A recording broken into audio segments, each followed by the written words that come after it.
Hello, and welcome to A Pair of Dice Lost podcasting channel. My name is Brendan, and I'll be your storyteller for the evening. Just as a heads up going into this episode, we do decide to cinematically storytell the last bit of the game. It was getting late, and this was already the second extra session we had to schedule to get the boss fight done. We do declare it in-game that we're doing that, but I wanted to give everyone a heads up just going into tonight's episode. With that said, on tonight's episode, Liv shines like the sun, Marci has feelings about turtles, Cass sees Lady Liberty, and Leonard goes full platinum games. This is Exalted vs. World of Darkness, episode 36, Friendly Neighborhood Exalts.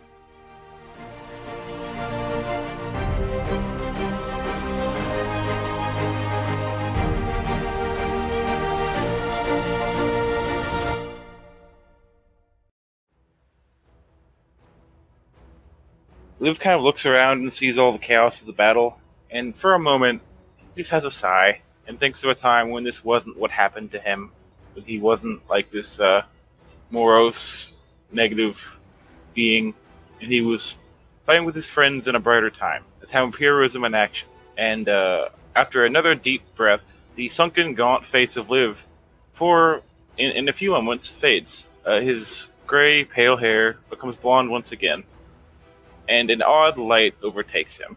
Wait, did you take Maxi's charm? Oh yeah, buddy. Yeah, bud. The unconquered hero technique? Yeah. The what? The I'm a solar charm? I can have a little solar as a treat.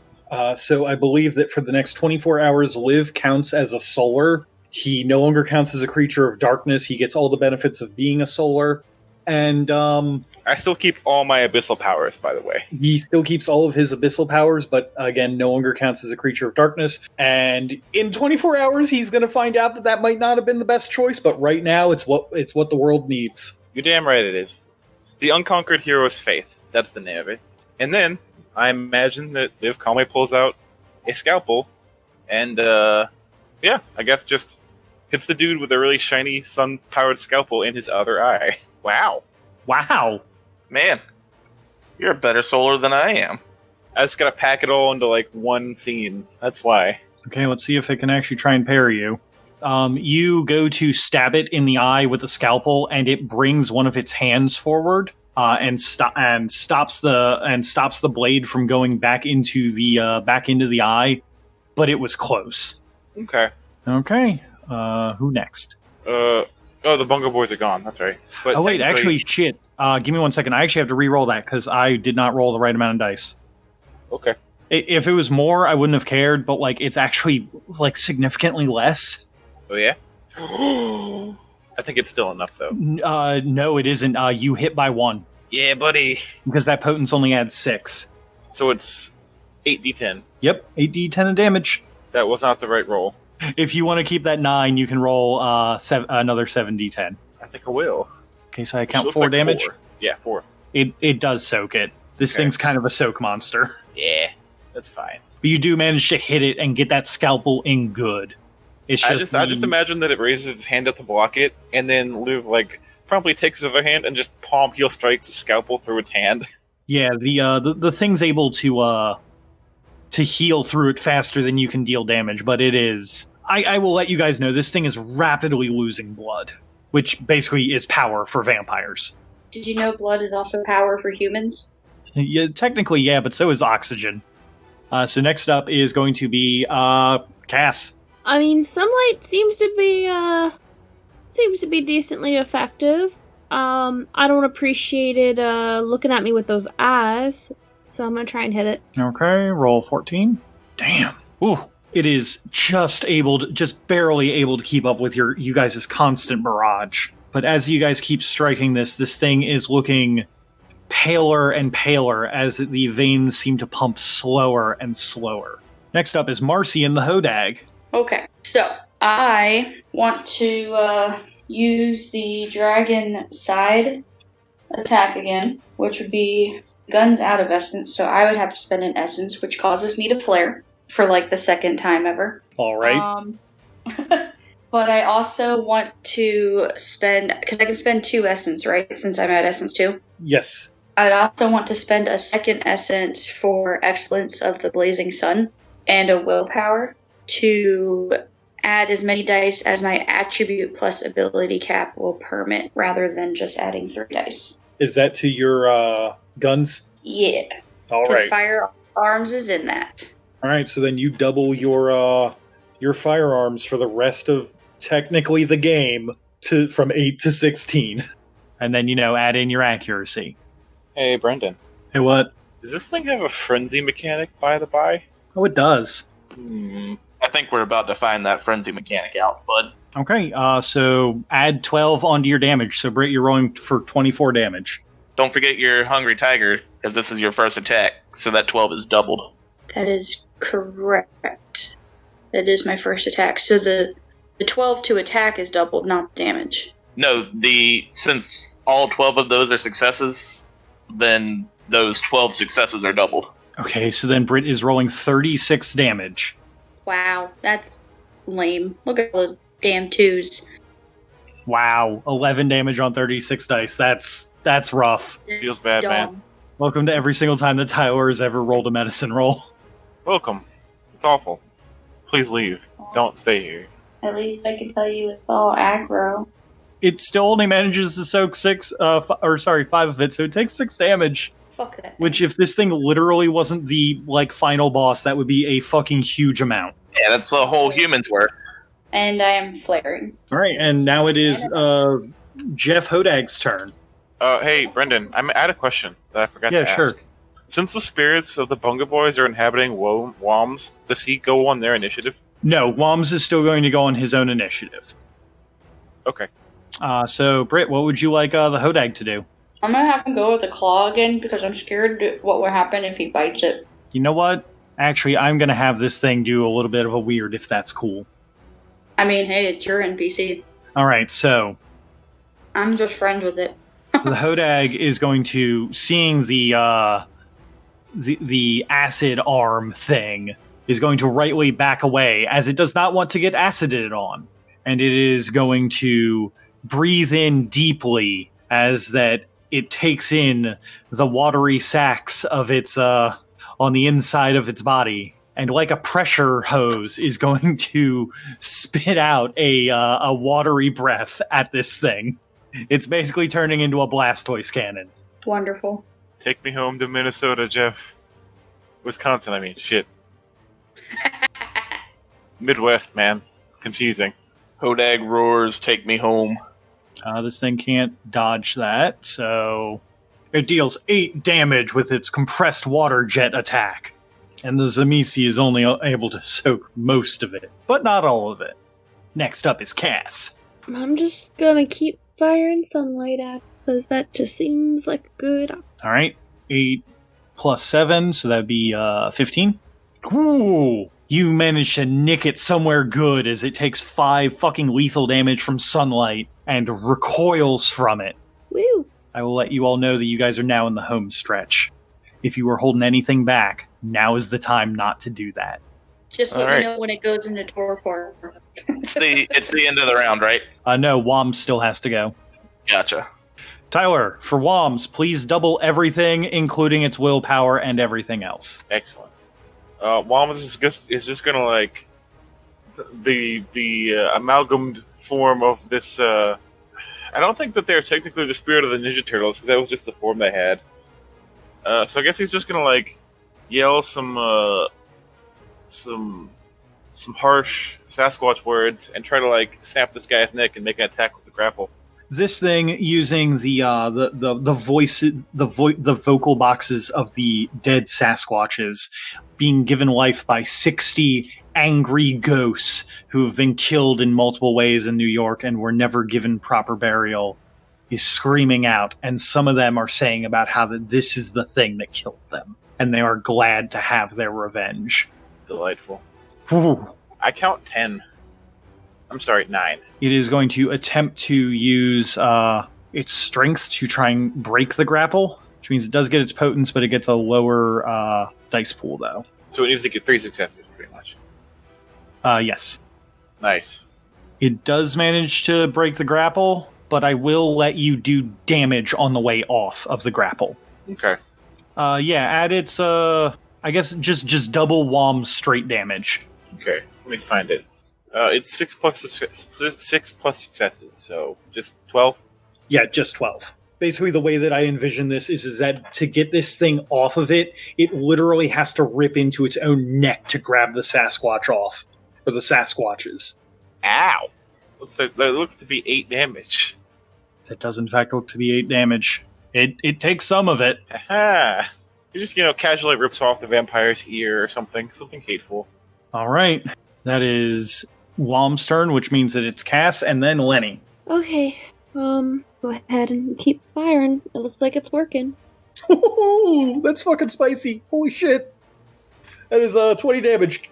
Please roll that, Christina. It's fine, you'll just soak all of it. I most certainly will not.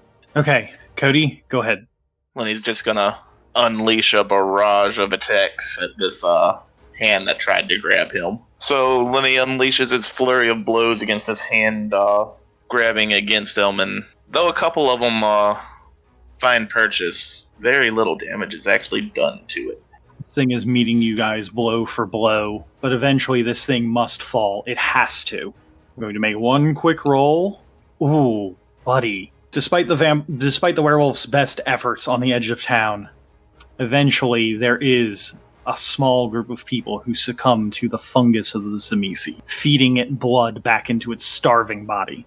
Are you kidding me? 4 fucking blood points? Jesus. Is that a lot? That is not a lot to this size vampire. Most humans have 10 blood points in them. All right, so top of the round is going to be Lenny. Yeah. So, first thing, I'm going to spend an essence and a willpower to add 5 auto successes to my attack. Okay. And then spend my, there's no purpose to use that Hail Mary other than just for flair. So I will just do a standard attack as Leonard jumps up onto this thing's hand and runs over to it. Well, attempts to run up its arm and swipe at its neck. Cool. While you're doing that, can you also give me a perception and alertness roll? Standard difficulty. I'm going to spend an essence and a willpower to double it so that I can roll 10. 6. All right.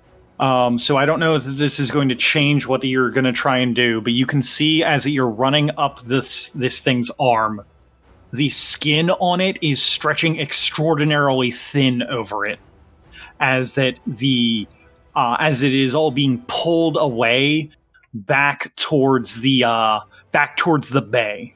There is a tendril that is thinning out and not necessarily attempting to escape, but it appears to be going in the across the bay in a northeasterly direction. Or I'm sorry, northwesterly. How far away is the tentacle from the body? It's still attached to the body. Okay. Instead of going for the neck, I'm going to aim to lop off the tentacle. All right, go for it. Uh-oh. There we go.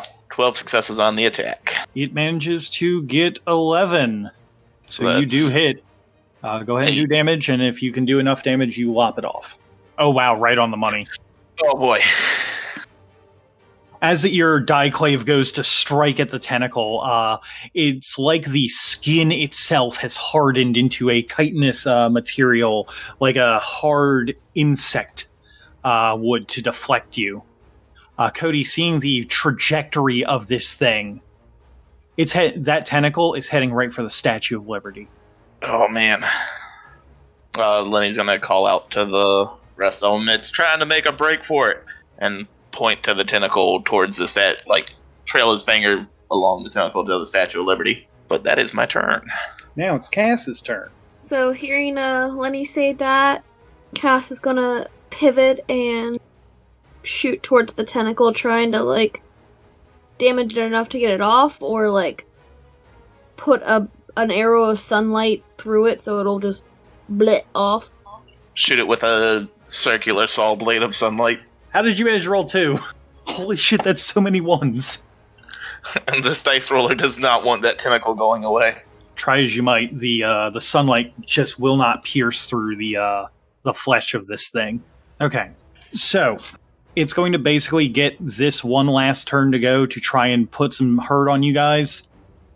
But if it can't take one of you guys out, it almost for real is going to get taken out. It's got basically one more move after this. So my question is, do we want to kind of cinematic this and maybe roll like a few dice and see what happens, or do we want to keep going by the rules? I do love a good cinematic, and I feel like we all kind of... I can say that I've kind of, like... I've rolled my dice, right? Yeah, I think I've dice monkeyed enough. Yeah. I am down to clown. All right. So, firstly, this thing, for whatever reason, the little tentacle is going to continue taking more and more of its flesh over to Liberty Island. This thing is going to get a couple attacks in on you guys. Essentially, it is going to reach down with its free hand and try and go to grab the bone sword and bring it back up at Cody. In doing so, it's going to knock down the last remaining buildings around it, causing some environmental damage. And it's also going to basically, before that it can do that, it's going to, before it reaches down for the bone sword, it's going to take what once was many Sasquatches and, like, chuck it at Jeff Hodag, kind of bringing those two out of the fight for now. Then it's going to reach down, Rude. right? Then it's going to reach down, grab its bone sword, bringing it up through the last remaining building, having more crap and environmental damage come down on the ground, and try to go up and attack Leonard and live. How are you all going to be dealing with this? We've got 2 get out of jail free cards left. Yes. So, based on the last one, I guess the buildings are falling on Cass and Marci. No matter what, I've got myself and Marci. So you and Marci are covered? Yeah, no matter how she and I roll, I've got her and me. No matter what happens, I have me. And, I'm assuming you have yourself, Cody? Yeah, I've got myself. So I think we're good. So I will, for myself, I'm going to pop my Heavenly Guardian defense to just nope the sword. Okay. Yeah, I'm just going to use Wounds Mean Nothing and get crushed, but then reform. And then is Cass going to... Are you two using a get-out-of-jail-free card, or are you sacrificing one of your... Well, so I want to roll and see if Britt and I can get out of there first, if you want us to, or I can just use the stuff. Cass would sacrifice her archaeologist and use her get-out-of-free card from Marci. So lost in the Battle of Brooklyn is Dr. Reese, archaeologist, who comes out of nowhere with her cool archaeologist glasses and pushes Marci out of the way. And then Cass walks out of the rubble. I'm sorry, I'm so defenseless, guys. Does anything make it through mean nothing? No. Because I take the full damage and get turned to mush, and then I just reform. I cannot take any damage. Oh, that's so dumb. From anything. I can fall off the Empire State Building and then just back together after being turned into paste. And is that just, like, fall and, like, damage like that, or...? Any damage. It costs 1 essence for any damage source. Okay, so it does cost essence. I thought it was passive. No, it costs 1 essence. Okay, that makes more sense. So what are you down to essence-wise, Tyler? 7. Damn. I had my passes up, and then because I saved, I got my essence refilled when the scene began, and I used my defensive stuff, and I've used Wounds Mean Nothing a few times. Actually, not even that, because you refilled it, so no, I'm at like 9. Damn. Yeah. If it makes you feel better, I'm down to 4. All my stuff is passive. I have Wounds Mean Nothing and a few specialized things for, like, not really combat, and then I don't really use my essence for combat. I'm down to 8, but that's also because of the refill, and I've had the gun essence to use. Alright, so now that this thing has made its cinematic attack, and it appears to be stretching thinner and thinner, what are you guys doing in response to it? I'm going to assume Zmesis don't really obey the laws of anatomy. You would be completely correct. Well, it'll be an experiment then. I guess I'll just keep attempting to apply the laws of anatomy to render it so it can't move until it, I run out of time to do so or it stops moving. So in doing that, you're basically going to just start auto-hitting it as you start carving into it and trying to figure out how this fucking monstrosity works. Yeah, very precisely. Not like a bunch of gross bloodshed, but a lot of like very precise incisions. You're going to end up taking a little bit of damage that you probably end up healing through your thing from the acid blood and all that, or That's you fine. probably soak it, honestly. Keep in mind also that 4 ups are soaked for me. Yeah, so you probably honestly soak most of it. Okay. You probably take some like minor burns to your hands, but it's nothing like... It's doable. It's doable. Lenny's gonna use his last Hail Mary to throw the Diclave to the end of the tentacle that's stretching towards the bay and grapple it to hold on to try to hold it off from getting to the Statue of Liberty as best as he can. But he's going to use his second essence for the round to give himself the Fire and Stones, so you don't have to. So there's no Peony Blossom at the end of this round.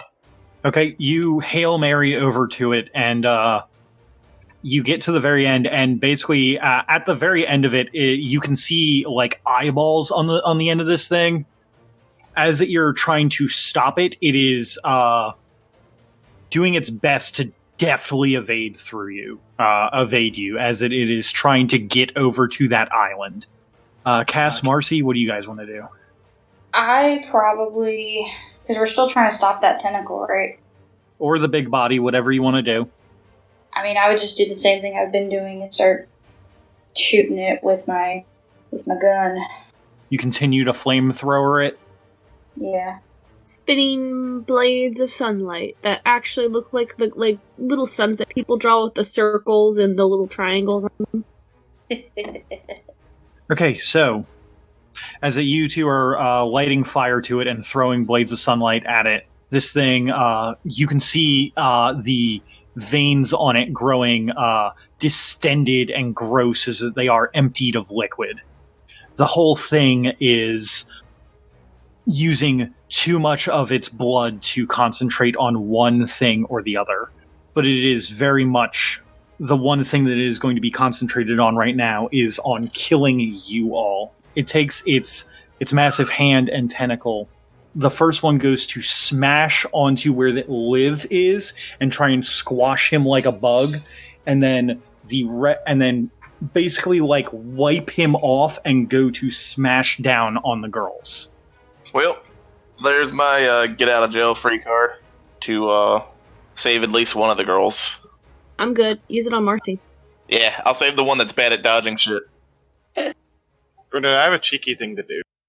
Okay, can you give me just 1 second? I'm going to describe Marci's get out of jail. Of course. You know, my fourth one. Was this your... No, this is your third one. Oh, No. yeah, because Christina's...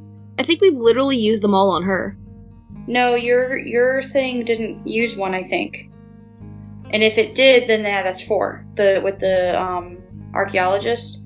If that uses one, then that's all 4 of them. If it doesn't use one, then we still have 1 left. Yep. So yeah, the archaeologist one doesn't use it. So this one, when the hand comes down and Cass deftly dodges out of the way, Marci is unable to move as that her gun is temporarily jammed as she's trying to reload it. Essentially,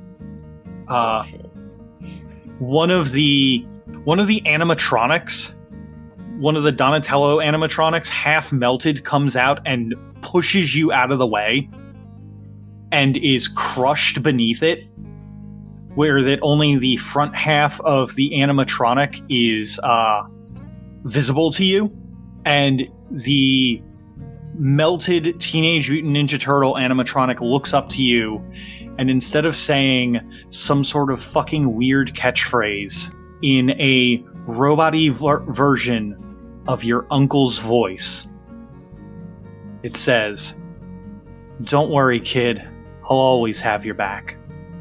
God damn it, Brendan. Aww. Britt, I know that it doesn't really matter since this is like the final session and everything, but you can remove Haunted. Oh no.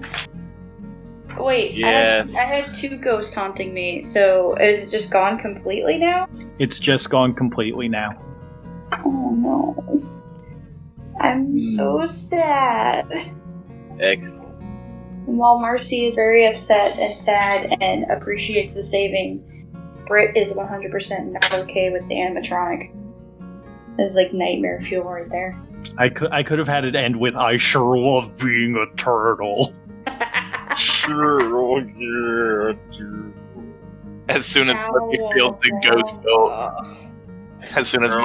the ghost go away, she kicks the animatronic. It's not my uncle anymore. He's been infected by the cowabungitis. So Cass definitely dodges out of the way. Marci gets saved by a turtle. And Liv, did you get squashed? Did you just take the damage and then get flung onto the ground and then reform? Yes, but my cheeky thing. As I get squashed and reformed, can I grab the tentacle to block it from moving back? Can I get smushed and reformed, haha, gotcha bitch, and grab the tentacle so it can't fuck with us anymore? Or do something cheeky I don't know, some zany shit suplex it by the tentacle or some nonsense, some real anime bullshit? Or even dig my heels in after I grab the tentacle and flip it by its tentacle, do some real anime suplex bullshit? I'm gonna go with no, because you're strength 5 and this thing is 50 feet tall. Yeah, you're right. I forgot it was that huge. I got my hubris. Never mind. That solar strength is getting to his head. Yeah, I'm trying to be a Super Saiyan. What if me and Lenny worked together? What, to throw this thing? Yeah. I'm 5 blocks away, bud. Oh, you are. Never mind. Yeah, actually, you know what? No, since he's on the other end of the tentacle, yeah, if you guys want to work together to do it, I'm totally down with that. Which way are you guys going to throw it?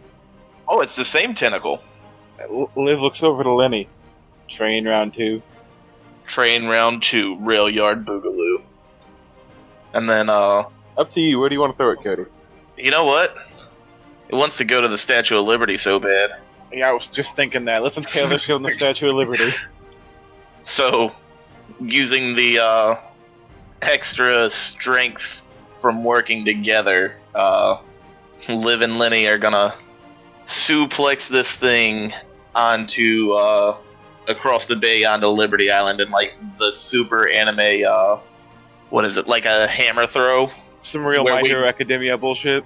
Yeah, we just spin it around 3 times and throw it. Team Rocket's blasting off again. I'm so here for this dumb bullshit. Do it. Yes. You guys end up grabbing it together using the combined solar might. You guys decide if it wants to go to the Statue of Liberty so fucking bad it can go there itself. Both of you toss it to Liberty Island, where this thing flies through the air, and then on top of the crown of Lady Liberty, it becomes impaled. If I may, after that clear throw, Liv looks to see that it stuck, and looks back to Lenny with a very wide and genuine, if not sad, smile, and says, "I'm glad it could be like this. For the last time." Yeah, man. Same here. It's good fighting with you. Yes, it is. And then Lenny's gonna throw his Diaclave and Spin in Essence to, go over to Liberty Island. I don't think that you could throw it that far. Yeah, that is a pretty far away place. But you know who can shoot it that far? It's true. I can just shoot you out of my bow, and then you can just throw the sword and then shoot to it. Next round. And just run over there. Oh yeah, we can do that, can't we? Well, I have that graceful crane stance that allows me to I can literally walk up a wall if I want. Okay. Are you guys going to go over to the Statue of Liberty to make sure this thing's finished off? I reckon. That's the responsible thing to do. If you guys are gonna run over there, I'm gonna shoot Liv over there, out of my bow. Ah, yes, another time to get turned into giblets. We're almost at the halfway point of my essence. I don't have a way to get over there, so I'm gonna just be shooting from over here. I mean, we can do like we did at the Sasquatch and Hodak fight. Just pull you behind. You know, I can also, like, hop planes. Maybe we can just, like, take a trip through the Shadowlands and get there faster. You're a solar now. I can still use all my powers from when I was an Abyssal, though. I don't know how that's gonna work with you being a solar now. I have them all. Yeah, but she's talking about the backlash of a Prince of Hell being, That is true. That is true. I mean, you were allowed to go through just fine. because of your clout. We also Basically- did, change from Abyssal to Solar. How about you guys run across the water, or I'll shoot Liv over first. You guys run across the water, and Lenny can probably carry me over. Yeah, we'll go to that shit. You're tiny. Who has the best perception? Because I am going to need a roll. Not me. I have a 5 in perception. I should say perception and alertness. I have an 8 in perception and alertness. Altogether, I have 6. Yeah, it's definitely not me. Christina, I'm going to need a roll here. If you could give me a perception roll. Difficulty is going to be a 5. Okay, cool. Once you get over to the island, once everyone's over to the island, I will tell you what you notice. Cool. I'm gonna like Naruto run across the water. Gonna put Cass on my back and, I guess, well, after Cass shoots Liv, I'm gonna put her on my back and catch up to Marci. Because I'm lightning fast. You like catch up and then continue on. Okay, so On your left. Cheeky bitch. So as Lenny is carrying Cass, it takes a little bit to notice it because this has been such a big thing of the background to you guys for so long. It changes to background things that usually don't go usually they have to be big enough to go noticed. The other three of you don't seem to notice it because you're too interested in the Zamisi corpse on top of the Statue of Liberty. Or maybe it's something to do with the shading. But once Lenny steps foot on the island, you guys notice something. The Statue of Liberty's torch is missing. Oh. And it's, right now, coming down on you all. Oh. Guys, incoming. And You got any of those, spare alternate personalities? I got one left. Then, instead of dodging, Lenny's gonna throw Cass just completely out of the way of it. That way, because, Marci's gonna need that get out of jail free card. I also have secrets never revealed, so I'm not too worried about it. While I could just, get splatted and reform Brendan, I would also like to see about looking into Womms and seeing if he can help divert this big thing out of the way by just throwing himself at it. I also have an idea, but I don't know if it would work. I've actually got this. Because I do have one more trick up my sleeve that will stop all of this.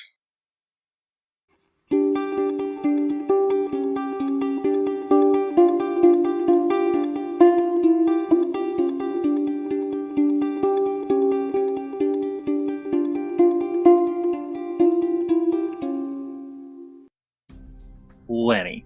Hey. It's a late Saturday night, middle of January. It's halftime. Are the lights on?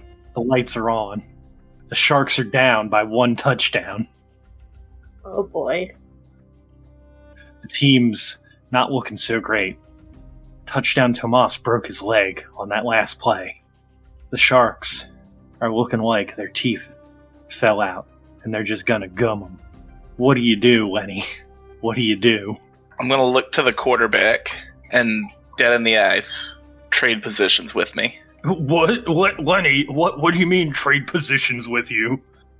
I've been training. Just get me the ball.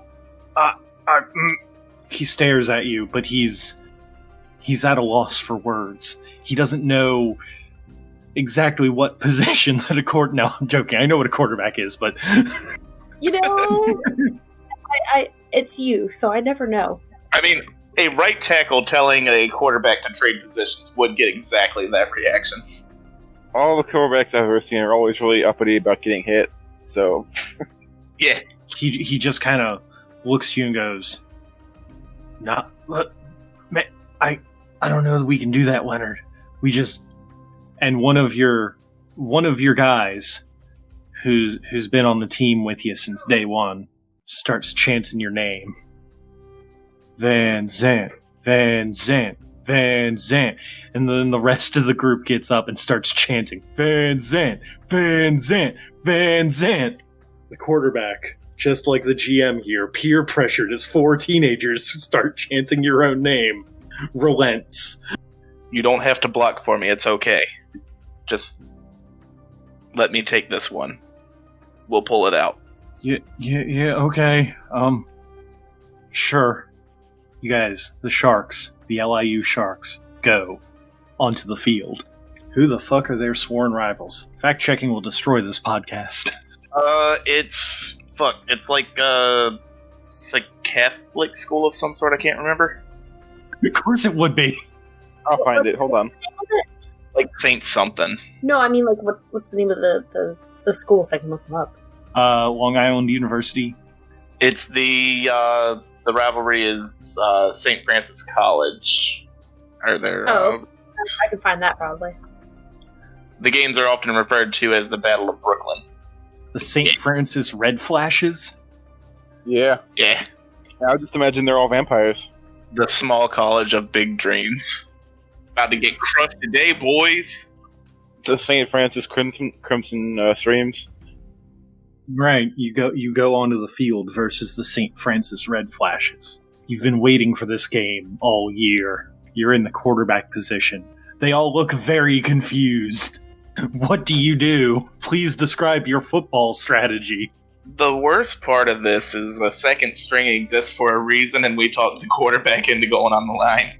Cody, Yes. you gonna do the old quarterback sneak? Is there any other way to do it? Not really. So, Can we all just take a second and appreciate that you did this on Super Bowl Sunday? right, Lenny approaches behind the center, who he's known for a good while, but it's probably who started the chant, because the centers are always the nicest guys. Yeah. Gives him a rough tap on the shoulder pads 3 times. And he gets down and ready. Down. Tiger 39. Tiger 39. Hut. Hike. And the ball is snapped. And a clash of foes meets on the Battle of Brooklyn as the 2 teams merge into one. Leonard Van Zant goes right up the middle, completely disregarding anyone in his path. Do you use any essence for this, Cody? Well, considering without using any essence, I'm 3 times faster than I normally am. Are any of these puny mortals going to try to tackle me? Make me a strength and athletics roll at difficulty 5, and I will let you know. 5. None of them get in your way immediately to tackle you. But there is a man who is built just like Leonard on the other team. And he sees what you're doing. And he goes to chase. Cody, we're going to have a little dice off here. Alright. Please roll me your strength and athletics for basically bursting into a fucking sprint to get to that touchdown. And this guy's going to do the same. Standard difficulty. Oh, wow. I don't know that he can even fucking touch that. Okay, let's see. So that's... 9. You know what? Maybe he's technically got a chance here. I mean, 5 successes for a mortal is really Not a bad good. show. Yeah, nah, he's built like a brick shithouse. This guy starts chugging away, and he is eating up the distance between you. And as that you hear him, like you can almost feel like hot breath on the back of your neck. You kind of you hit the fight or flight mode, and normally your instinct is to turn around and punch, but instead you turn that instinct into running even faster, and you leave this guy in the dust with 10 yards to go, and then I assume, and then get into the end zone. please, Cody, how do you want to do this? Well, Leonard's not a showy man. As soon as he crosses the line into the end zone, Leonard just sets the ball down and turns around to the man who was chasing him. He walks up. You know, bud, that was a good game. This guy, panting, out of breath. Oh, man. I didn't think you had it in you, but yeah, that was good. Been practicing a lot. What's your name, bud? Marco? Polo.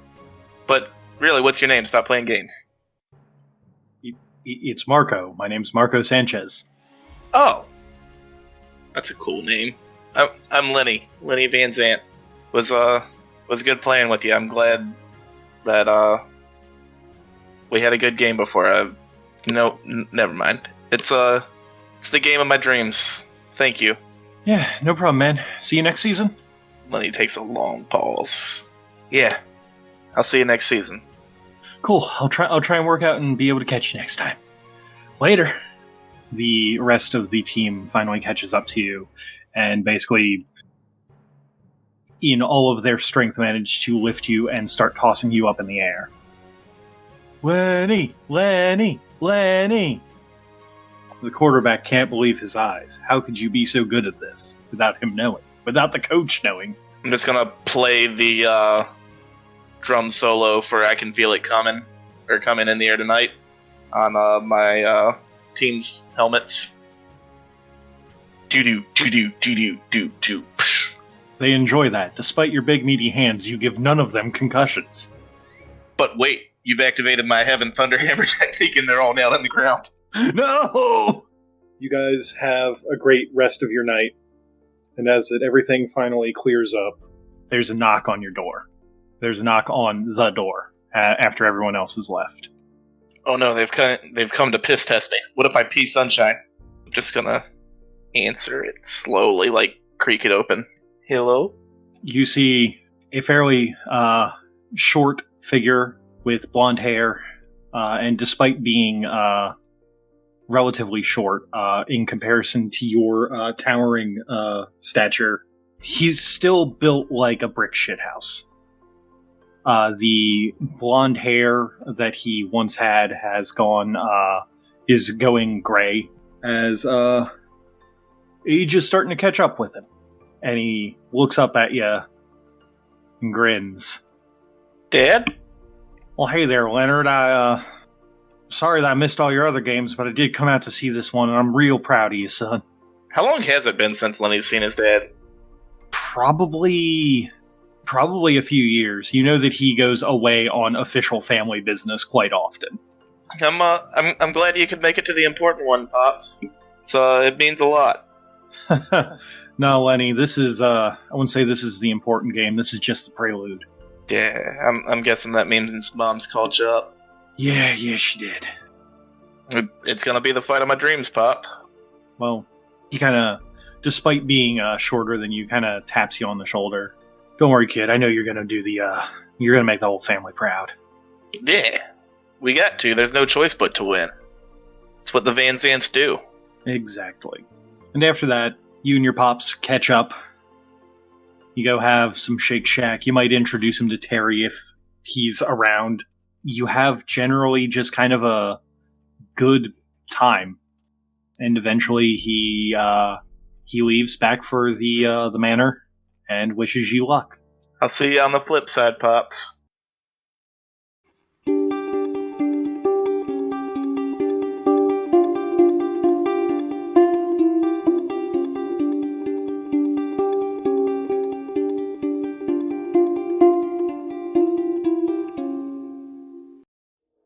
Yeah, I'm going to block the unblockable to just hold up my sword, and instead of anybody dying, it lets me trade half of my health to stop it so that everybody's safe.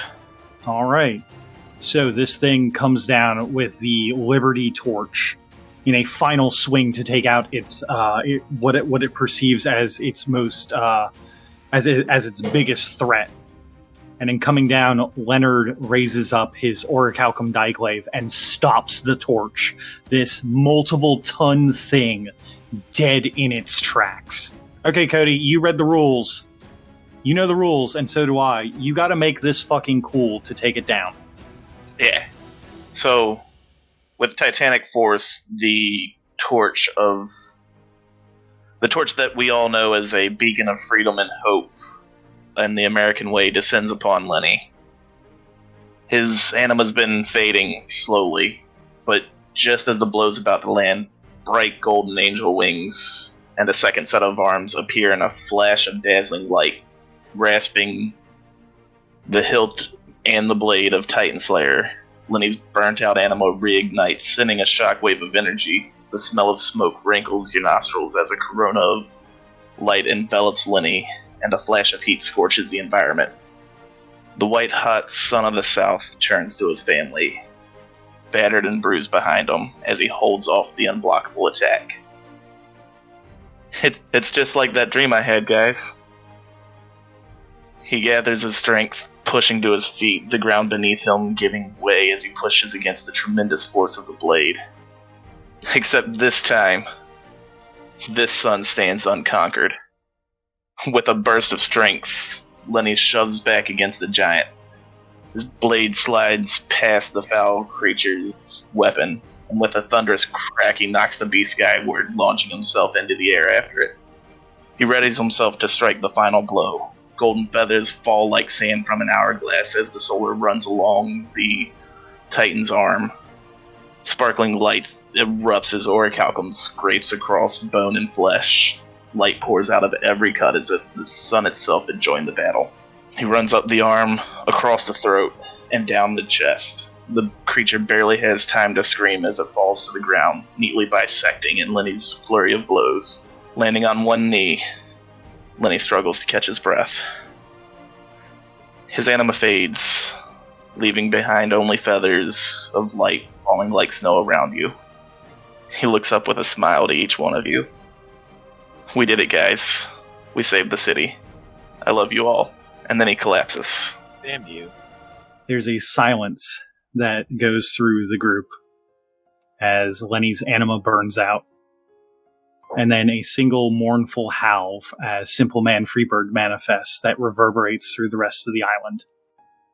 The loyal hound slowly walks up to Lenny and licks his face for a few moments before realizing what has happened and curling up around the body. The last of the feathers fall, and with one final feather landing on Marci's shoulder with a heavy, comforting warmth and weight. Brendan, I'm gonna go over there and roll a medicine roll. Is he like dead?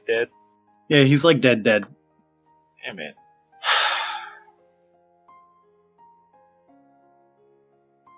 I'm just pouring through my charms to see if there's anything I can do, but nothing raises the dead, so. Yeah, I don't have any charms that would. I mean, we still have one get out of jail free card, don't we? I don't think I don't think it will work. That will not work in this case. This was a sacrifice freely given. So because of this sacrifice of your friend Leonard, freely given of his own accord, you all have saved all of New York. Time passes. You all are given, you all have your time to grieve. And eventually you all do go your separate ways. Somewhere else out there in the world, while this was happening, more of these things rose up across the world. Almost like it was destined to be. In fact, even somewhere in Jerusalem, a mighty beast rose up, and another solar, or what one assumed to be a solar. The video feed only showed a gigantic four-armed man fighting another creature of darkness, much like you all have faced.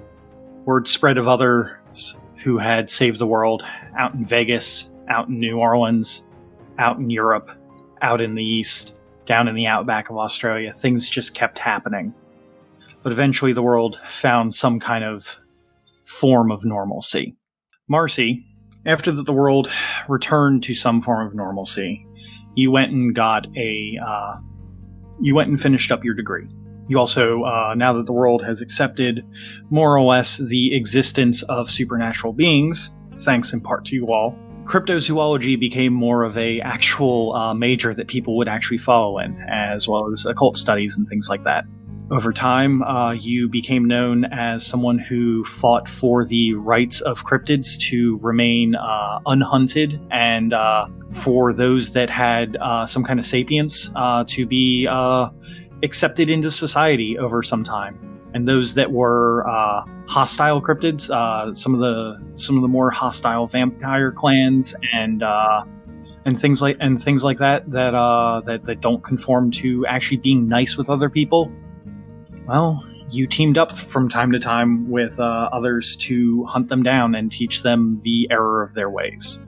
Cass, having taken time to think about her major, as well as the offer that she had gotten from Lucky, decides to work with the technocracy to some degree. But whenever they need her for meetings or to file paperwork or show up in person, she's never there. Her work's always done on time, but she's just never there when they need her. She continues to work within the realm of secrets and fate and the essentially bringing about a better way for the supernatural world to exist. She is known in most supernatural circles by many different names, and the only people who really know her actual name are the 3 that stood with her at the Battle of Brooklyn.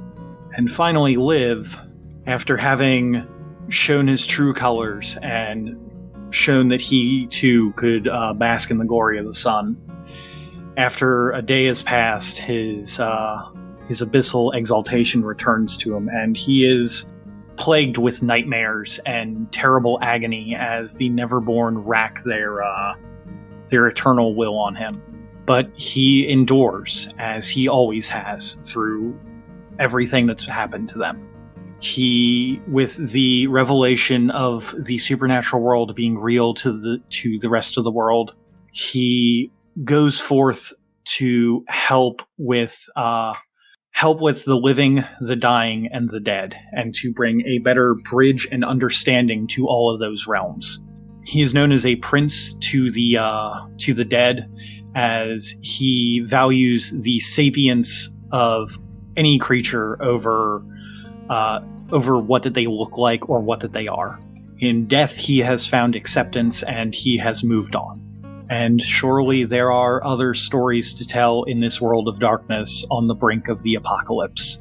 Other heroes might rise up, but for now, let's remember the people who were at the Battle of Brooklyn, because they were some of the best heroes out there.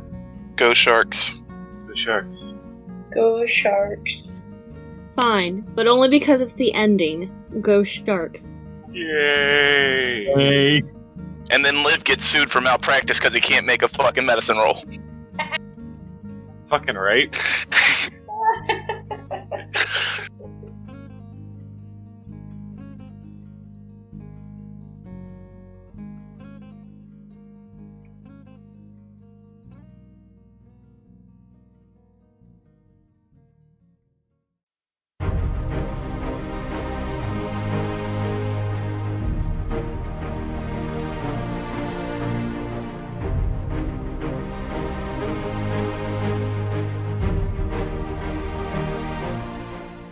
Thank you all for taking the time to enjoy our show. If you enjoyed what you heard, why not give us a follow on your podcast app of choice, and while you're there, leave a comment and like about your favorite moment from this campaign.